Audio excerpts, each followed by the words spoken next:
Hey, what's up, guys? Just want to do a little bit more sort of replayer talk with you. And the reason why is because who else is doing it, right?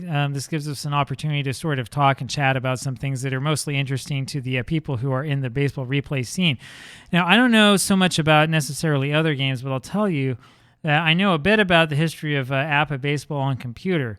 And though I'm a little bit too young to remember this, I have spent time going back into the old APBA journals, and I can tell you that there's a huge difference between the way that APBA baseball was being replayed before a certain thing happened and afterwards. And that certain thing is not just the invention of the micromanager, but the invention of autoplay, right? I don't remember. I'll have to go back and look. And when we talk more about the history of APBA, we'll talk about when it came out. It was either with the final version of the DOS game, which I think was 2.0, or with the first baseball for Windows game that autoplay was introduced.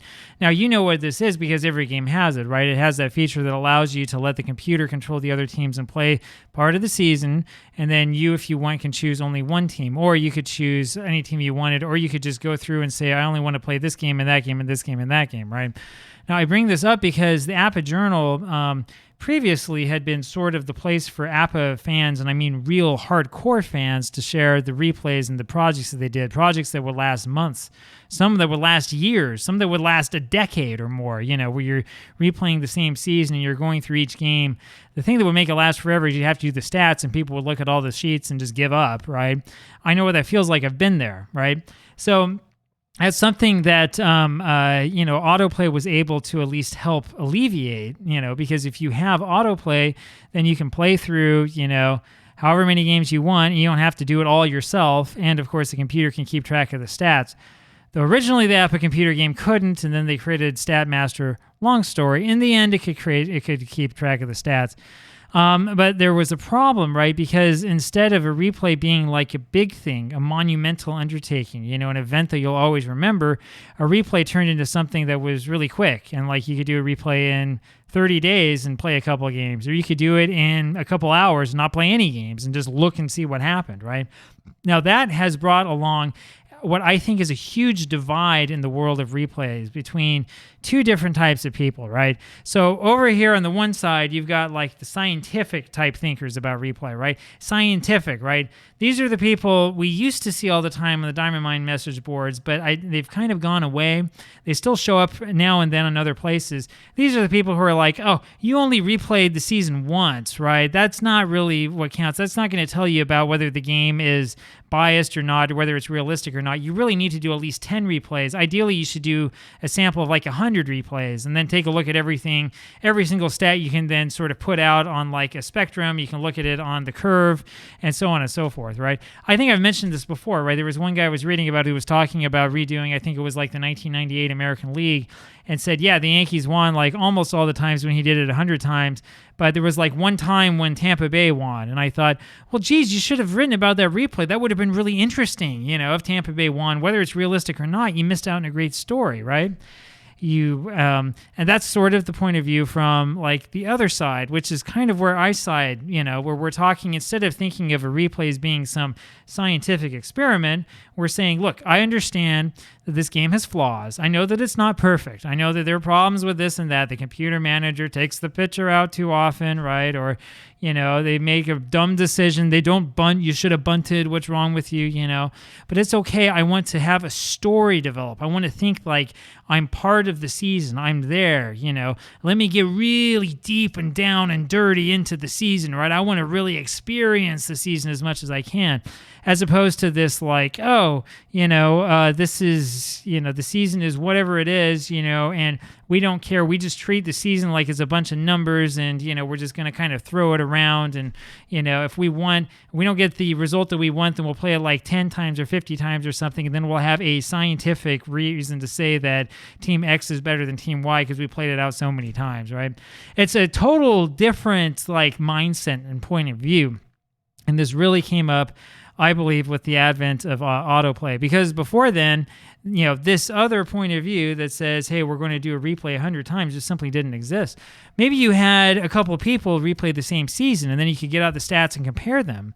But when you go back and you read the replays, what you see is that everybody did something different, right? You had people like me who were like, hey, okay, I want the transactions to be as good as we can get them, but, I don't care about the original lineups. I'll do my lineups, right? I'll pay attention. I'll do the lineups, right? And then you got somebody else who's like, no, I need to get the lineups exactly right so I don't overuse any players and I can be good with misuse and all this stuff. And you get other people back. Remember, this is back in the old days of APBA where they have, their 26 cards, 24 cards earlier on with the other smaller XBs, or people in the old days of Strat with, I don't know, probably also around like 24 or so cards a team who say, I'm just going to use the cards that the game company gave me. That's what I use. That's what you do. You just play with the cards you have. And I don't care if this guy's overused or underused. We're just having a game here, right? And you can sort of see like this total different approach that's come up over time. Now, in my opinion, though I love the fact that these games are realistic, more or less. I mean, you be the judge about some of the stuff you've seen on this channel. I still think that these games, at least the two I'm playing, really pass muster in the end. But though we talk about these games being realistic and focused on realism, I kind of enjoy the fact that I can play it and I feel like I'm actually playing a game in the era, right? I can feel like, oh, okay, now it's time to go back again to 1949 and we're going to play one of these games again, just like it was played in real life. And we can go back to the 1949 life and we can think about black and white television and radio is really big. And, we're worried about the communists taking over China and we're worried about, all the other stuff that you worry about in 1949. We can even go back into the newspapers and look and see what people were writing about, though the marital advice columns I'd recommend sort of staying away from. I always thought that, the 50s is like the era of ultra masculinity and, the sort of women not having much stature was kind of a overstatement. And then I went back and read the newspapers and I thought, no, that's kind of an understatement. I mean, it's pretty bad. Anyway, all of that aside, you can go back in the era, you can experience it, and you can learn a lot of new things about the game. That's at least half of the fun. Maybe it's even more than half the fun. Maybe it's all of the fun, and the game is just some kind of dopey game that we play. I don't know. Anyway, I'd love to know what your opinions are on the subject. I'm not 100% against autoplay, right?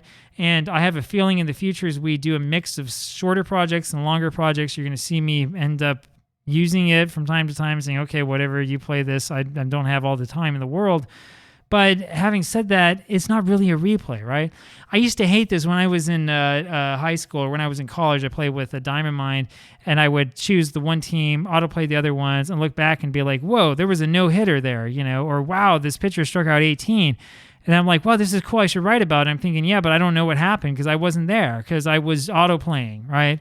And that's really not much fun. I mean, when it's a serious replay, to some extent, you just got to be part of every game. You got to be part of everything that happens. You got to understand the full story and the full replay. Think about what we would be missing right now if in this 1949 replay, if I were autoplaying it, right? We got the Pittsburgh Pirates and the New York Giants fighting for supremacy in the National League. You're going to see in the next day in season day that the Pirates and Giants face each other, and I have no idea what's going to happen. This is really exciting, right? This is number 1 versus number 2 here early in the season, and this might actually have implications for the pennant race, The Dodgers, I mean, they've been winning somewhat, but they're playing poorly, and the Cardinals, I mean, I don't know what's going on over there.